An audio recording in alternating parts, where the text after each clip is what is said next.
Hello. आज हम पढ़ेंगे फ्लाइंग सिख मिल्खा सिंह। भारत में मिल्खा सिंह का नाम कौन नहीं जानता। वे एक धावक के रूप में विश्व प्रसिद्धि प्राप्त कर चुके हैं, जिनके नाम कई रिकॉर्ड्स भी दर्ज हैं। अब इंडिया में तो मिल्खा सिंह को सब कोई जानता है। आपने मूवी भी देखी होगी, भाग मिल्खा भाग। वो मिल्खा सिंह पे ही बनी हुई है। वो इंडिया के बहुत ही फेमस एथलीट रहे हैं। खेल जगत के चमकते सितारे मिल्खा सिंह ने अपने जीवन में एक धावक के रूप में बहुत प्रतिष्ठा प्राप्त की है। उनका जन्म लायलपुर, जो अब पाकिस्तान में है, में 8 अक्टूबर 1935 को हुआ था। सन 1947 में भारत पाकिस्तान विभाजन के समय की अफरा तफरी में मिल्खा सिंह ने अपने माता पिता को खो दिया। अंततः वे शरणार्थी बनकर ट्रेन द्वारा पाकिस्तान से दिल्ली आए। दिल्ली में वे अपनी शादीशुदा बहन से मिले और कुछ समय उनके साथ रहे। कुछ समय उन्होंने शरणार्थी शिविरों में भी बिताया। अब अगर हम स्पोर्ट्स वर्ल्ड की बात करें तो वहाँ पर मिल्खा सिंह को हर कोई जानता है।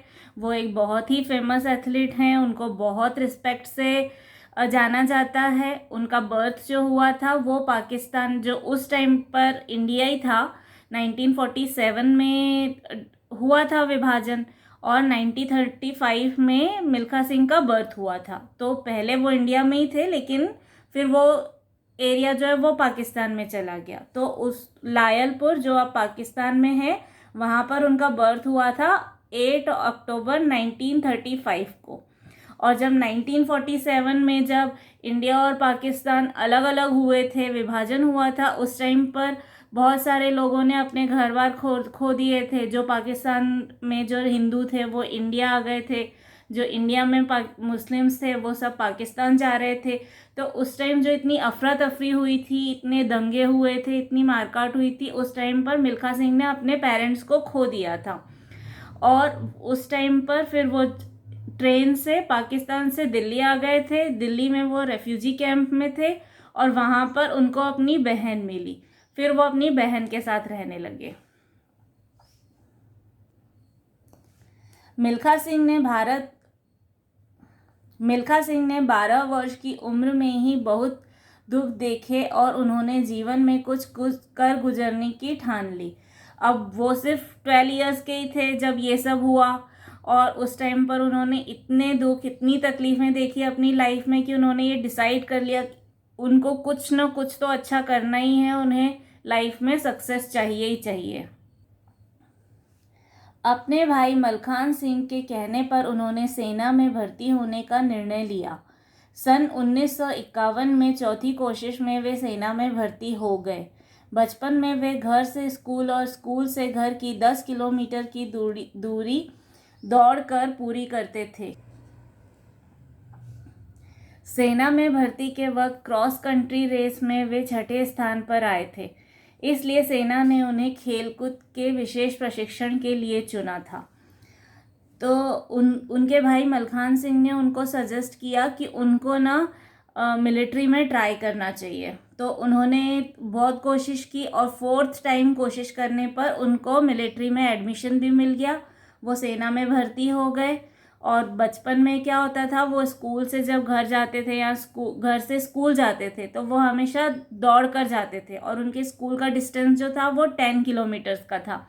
तो उनको दौड़ने की आदत थी। और सेना में जब भर्ती के टाइम पे जो टेस्ट हो रहे थे, तो क्रॉस कंट्री रेस जब हुई थी तो उसमें वो 6th पोजीशन पे आए थे। तो सेना ने ये डिसाइड किया कि इनको स्पोर्ट्स कैटेगरी में डालना चाहिए और इनको ट्रेनिंग देनी चाहिए स्पोर्ट्स के लिए। सेना में उन्होंने कड़ी मेहनत की और 200 मीटर व 400 मीटर में अपने आप को स्थापित किया।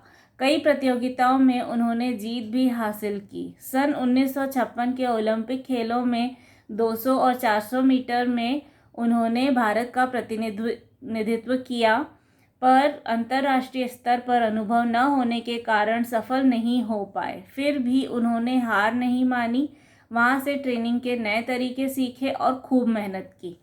तो सेना में जब उनको ट्रेनिंग दी जा रही थी तो उन्होंने बहुत मेहनत की, और 200 मीटर्स की रेस में और 400 मीटर्स की रेस में उन्होंने अपने आप को एस्टेब्लिश किया।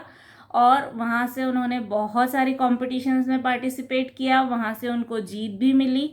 और 1956 में जब ओलंपिक गेम्स हुए थे तो वहाँ पर उन्होंने 200 मीटर्स और 400 मीटर्स में पार्टिसिपेट तो किया इंडिया की तरफ से, लेकिन उनके पास इंटरनेशनल एक्सपीरियंस नहीं था, तो वो वहाँ पर जीत नहीं पाए, वहाँ पर वो हार गए। लेकिन उन्होंने हार नहीं मानी और वहाँ पर उन्होंने ट्रेनिंग ली, नए तरीके से ट्रेनिंग ली और उन्होंने वहाँ पर खूब मेहनत की।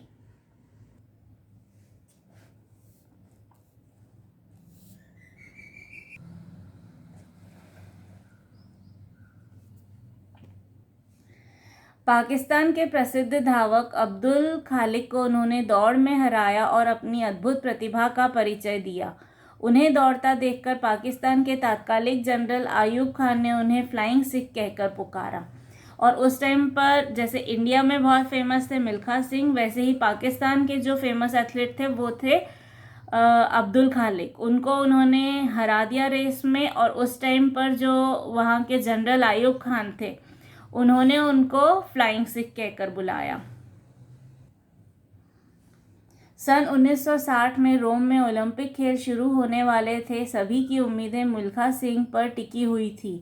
400 मीटर दौड़ में मिल्खा सिंह ने पुराना ओलंपिक रिकॉर्ड तोड़ दिया, लेकिन उन्हें चौथा स्थान मिला और वे पदक न पा सके।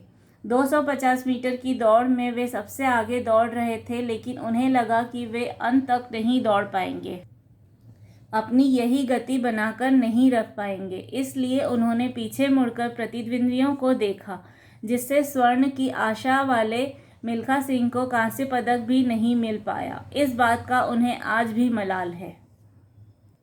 फिर 1960 में जब रोम में ओलंपिक्स हुए तो हर किसी को उम्मीद थी, हर किसी को होप थी कि मिल्खा सिंह जो हैं वो इस बार भी गोल्ड मेडल लेके आएंगे। लेकिन जो 400 मीटर्स की रेस हुई उसमें उन्होंने अपना रिकॉर्ड तो तोड़ दिया, लेकिन वो फिर भी फोर्थ आ पाए, वो फर्स्ट नहीं आ पाए। और जब 250 मीटर्स की रेस में वो दौड़ रहे थे तो उनको ऐसा लगा कि एंड तक वो अपनी यही स्पीड बनाकर नहीं रख पाएंगे और उनके जो कॉम्पिटिटर्स हैं वो उनसे आगे निकल जाएंगे। और यही सोचते हुए उन्होंने पीछे देखा कि उनके कॉम्पिटिटर्स उनसे कितनी दूर हैं, और वो पीछे देखने के चक्कर में उनकी स्पीड और कम हो गई और उससे वो वहाँ भी हार गए। उनको ब्रोंज मेडल भी नहीं मिला और इसके लिए उनको बहुत रिग्रेट होता है। सन 1962 में जकार्ता में एशियन खेलों का आयोजन हुआ। 400 मीटर और 4x400 मीटर रिले दौड़ में उन्होंने स्वर्ण पदक जीता। 1962 में जकार्ता में जो एशियन गेम्स हुए थे उसमें उन्होंने 400 मीटर्स में और रिले रेस में दोनों में ही गोल्ड मेडल जीता था। सन 1958 में एशियाई खेलों में असफलता के बाद उनकी पदोन्नति करके उन्हें जूनियर कमीशन ऑफिसर के तौर पर सम्मानित किया गया। पंजाब सरकार ने बाद में उन्हें राज्य के शिक्षा विभाग में खेल निदेशक के पद पर नियुक्त किया। इस पद से वे 1998 में सेवानिवृत्त हुए। फिर 1958 के जो एशियन गेम्स हुए थे वहाँ पर उनका प्रमोशन करके उनको जूनियर कमीशन ऑफिसर बना दिया गया था, और पंजाब सरकार ने फिर बाद में उन्हें खेल निदेशक के पोस्ट पर नियुक्त कर दिया था, अपॉइंट कर दिया था।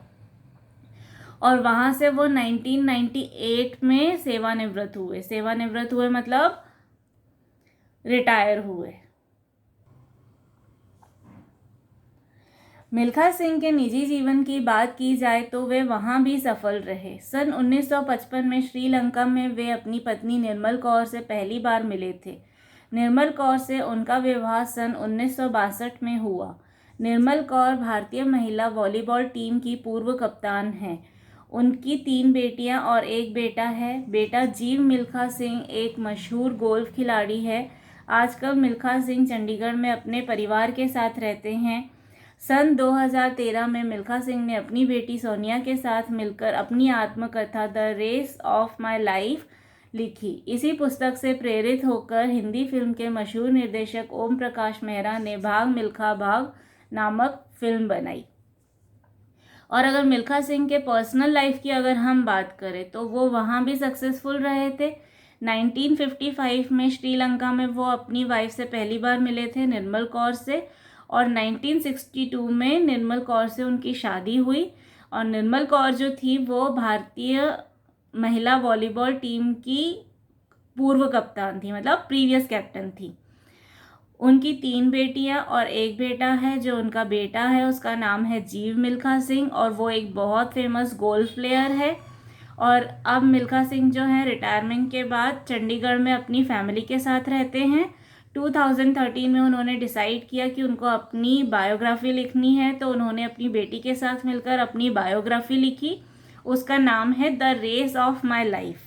और उसी से इंस्पायर होकर हिंदी फिल्मों के जो फेमस डायरेक्टर हैं ओम प्रकाश मेहरा, उन्होंने एक मूवी बनाई। उस मूवी का नाम था भाग मिल्खा भाग। वर्ष 1958 में भारत सरकार ने मिल्खा सिंह को पद्मश्री से सम्मानित किया। सन 2001 में उन्होंने भारत सरकार द्वारा दिए जाने वाले अर्जुन पुरस्कार को किन्हीं कारणों से ठुकरा दिया। मिल्खा सिंह ने अपने सभी पदक राष्ट्र के नाम कर दिए। पहले इन पदकों को जवाहरलाल नेहरू स्टेडियम में रखा गया था, वर्तमान में उन्हें पटियाला के खेल म्यूजियम में रखा गया है। फिर 1958 में भारत सरकार ने, इंडियन गवर्नमेंट ने मिल्खा सिंह को पद्मश्री दिया था। और फिर 2001 में उनको अर्जुन पुरस्कार मिलने वाला था, लेकिन वो उन्होंने मना कर दिया था लेने से। फिर मिल्खा सिंह ने जो जितने भी अभी तक उनको अवार्ड्स मिले थे, जितने भी उनको मेडल्स मिले थे, वो सब उन्होंने राष्ट्र के नाम कर दिए। उन्होंने राष्ट्र को दे दिए, दैट इज़ इंडिया को दे दिए। पहले उन सारे मेडल्स को और अवार्ड्स को जवाहरलाल नेहरू स्टेडियम में रखा गया था, लेकिन अब उसको स्पोर्ट्स म्यूजियम में रखा गया है पटियाला में।